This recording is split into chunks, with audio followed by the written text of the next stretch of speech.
Какво хапвам в един мой ден, опитвайки се да се храня здравословно? Ще разгледам този дневен хранителен план и ще дам съвети като лекар-диетолог. Предпочитам сладката предсолената закуска и една от най-любимите ми такива са тези здравословни пържени филийки.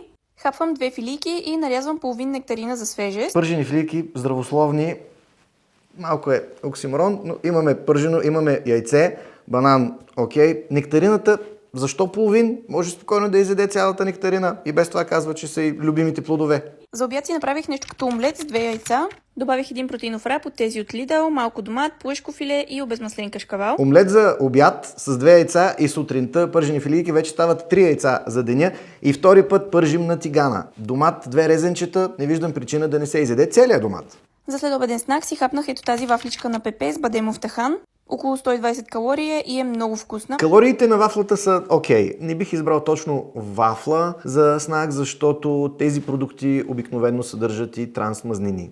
Вечерята ми беше мусака, като аз добавям и 2% кисело мляко. Отделно си хапнах и една краставичка. Вечерята е окей, само че доста ми липсват фибри и зеленчуци. Защо само тази една краставица? Можеше да си направя една салатка. Информацията, която даваме тук, е базирана единствено и само на това, което се вижда на клипчето и не следва да се приема като медицински съвет. Още повече, че ние не сме наясно какво въпросната дама консумира в останалите дни от седмицата. Като общо впечатление мога да кажа, че липсват достатъчно плодове и зеленчуци, респективно фибри. Има 3 яйца, което е повечко от препоръчителното средно 1 на ден за възрастен и малко по-често, отколкото трябва да се ползва тиган. За още видеа с подобна информация, последвайте нашия профил.